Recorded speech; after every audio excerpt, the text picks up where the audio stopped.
Balance de la política migratoria mexicana. ¿Por qué un balance? Bueno, porque estamos viendo esta situación que se está viviendo en diferentes ciudades, tanto de nuestras fronteras como también del centro del país, con respecto a la migración venezolana. Pero decíamos hace un momento, este no es un tema nuevo, esto es un tema cíclico en nuestro país que normalmente no vemos porque no se dan crisis tan fuertes como la haitiana en 2016 o esta venezolana.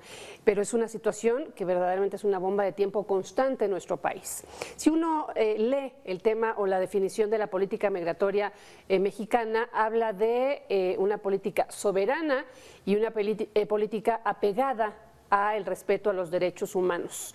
Yo quiero saludar a Eunice Rendón, ella usted la conoce muy bien, una mujer luchadora, no solamente por el tema de seguridad, sino también por el tema de migración, coordinadora de Agenda Migrante. Querida Eunice, me da gusto saludarte. Hola Marta, ¿cómo estás? Igualmente. Muchas gracias. Yo quería comenzar justamente con la definición de letra que uno lee en la página de Relaciones Exteriores, política soberana y apegada a los derechos humanos.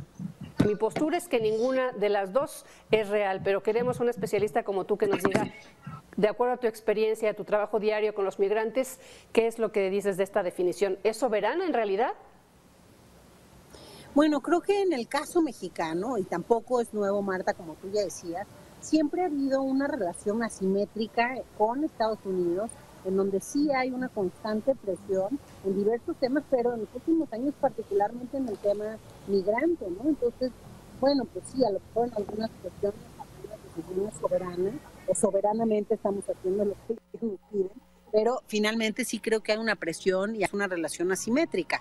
En el tema de los derechos humanos, pues sí, hay algunas de las políticas, también hay que decirlo, que sí están fundamentadas en los derechos humanos, que sí contribuyen con esta visión, pero también hay algunas prácticas que están lejos o distan mucho de esta visión y de esta perspectiva de los derechos humanos, y creo que ese es el gran reto también en la política mexicana, o sea, como que de pronto vemos programas como el que tienen con la ACNUR para integrar a personas refugiadas en incluir si eso derechos humanos, cuando vimos al Instituto Nacional de Migración en la Frontur ahí aceptando a los migrantes, algunas de estas visas humanitarias acompañando, pues también tiene una visión humana, pero también hemos visto esas otras eventualidades donde hay detenciones agresivas, donde hay abusos, donde hay extorsión, también por parte de algunas de estas autoridades, y eso por supuesto pues no tiene ninguna perspectiva de derechos humanos. Y algunas de las políticas, Marta, que hemos aceptado, por ejemplo,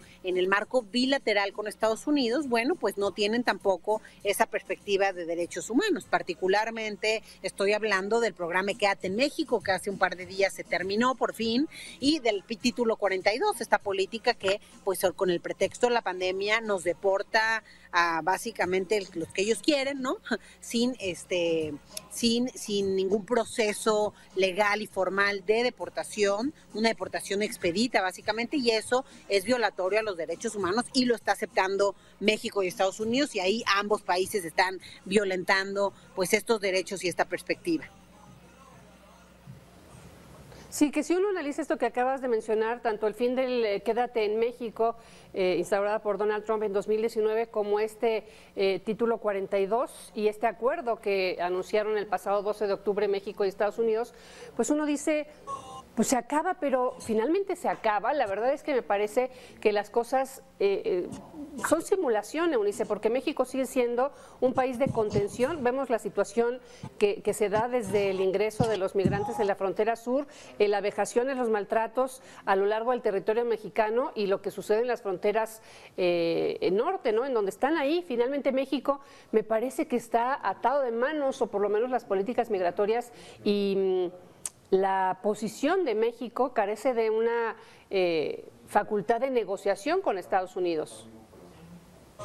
Sí, bueno, creo que ahí hay varios puntos, Marta. Es decir, esta política de Quédate en México, bueno, pues sin duda es una buena noticia que por fin se termine, porque también violentaba estos derechos humanos, particularmente de las personas refugiadas, iba en contra de la Convención Internacional del Refugio, de los principios y leyes estadounidenses en materia migratoria, de principios y leyes mexicanas en materia migratoria. Entonces realmente era una necedad tener ese programa activo, obligar a los solicitantes de refugio refugio, que es una figura humanitaria, a esperar del lado mexicano, principalmente en ciudades muy peligrosas, ¿no? Como es Tijuana, Ciudad Juárez, Matamoros, en fin, en todos los puntos donde teníamos este programa. Entonces, creo que es una buena noticia. Aquí el problema es que, como tú dices, se acaba el Quédate en México, eso está muy bien.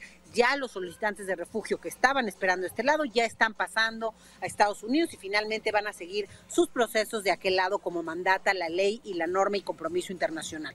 Sin embargo, a la par de que sucede eso, pues tenemos una ampliación del título 42, en donde ahora ya no solo son centroamericanos, que dicho sea de paso, Marta, nos regresaron a 2.3 millones de personas por el vía título 42, de otras nacionalidades, centroamericanos, etcétera, y ahora lo que hacen con este nuevo acuerdo es simplemente ampliar la nacionalidad también ahora a venezolanos.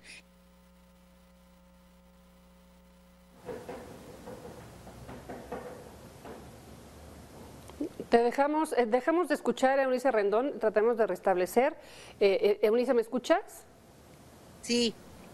Te habíamos dejado de escuchar, Eunice. Perdón.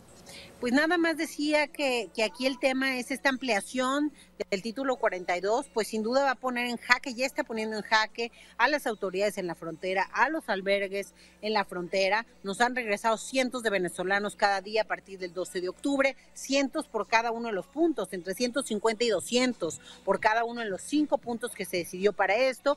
Y bueno, estas personas sí están pues en una situación muy compleja, porque al menos los de Quédate en México tenían una esperanza de tener un proceso en curso en Estados Unidos. Estas personas simplemente las retornan con una pulserita que dice su nombre y basta, y México les está dando una carta también al ingresar donde les dice que tienen 15 días para abandonar también el territorio mexicano. Estamos esperando ya una autodeportación por parte de estas poblaciones sin entender el contexto y la situación por la que tantos venezolanos han viajado, han salido de su país y han optado incluso a ir por tierra, Marta, por caminos muy riesgosos.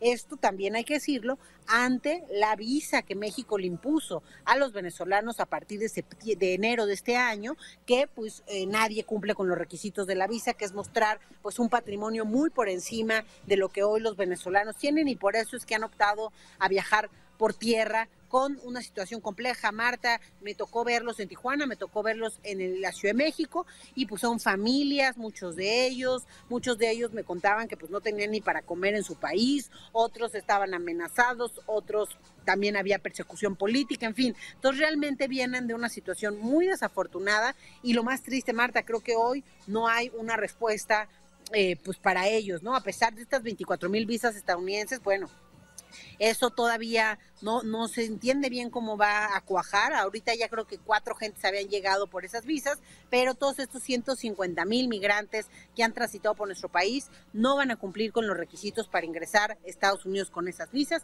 y a muchos de ellos los van a terminar regresando por título 42 o por una deportación México o Estados Unidos, y creo que ahí está pues la gran desgracia. Sí, que hemos platicado muchas veces tú y yo de este tema, Eunice, y coincidimos en que parecen déjà vus lo que vamos viendo cada vez que explotan este tipo de crisis. Va sucediendo lo mismo en todos los sentidos. Y entonces uno piensa y voltea a ver o trata de entender qué han hecho los países que expulsan migrantes, incluyéndonos México, por supuesto, en materia de fortalecer justamente tanto el desarrollo como la seguridad, porque a veces volteamos nada más a ver a México y Estados Unidos porque es donde se explota la bomba, pero ¿qué hacen los otros países? Porque prácticamente están mudos ante este tema. Pues sí, efectivamente creo que es importante el tema de voltear, más bien, de una política migratoria mexicana, estadounidense y mundial, Marta, que ha puesto el acento en el control, en la amenaza, en la securitización, la militarización de las fronteras, a una que ponga el acento en las personas, en su inclusión económica y social, porque eso es lo que nos conviene a todos. De esta forma estaremos aprovechando también la migración, que en su mayoría es gente que viene a México, a Estados Unidos, a trabajar, a simplemente tener otra oportunidad, y creo que si cambiamos esa visión que ha sido limitada y ha sido sido poco eficaz porque la gente sigue migrando a pesar de esas amenazas, entonces tampoco ha servido para disminuir el fenómeno. Creo que más bien hay que ver maneras inteligentes de incluir a la gente por un lado y también políticas mucho más minuciosas para evitar que la gente migre de los países de origen. Bien, pues te agradecemos mucho, Eunice Rendón, como siempre, tu análisis y tu disposición para platicar con el auditorio. Muchas gracias a ti, Marta. Hasta luego.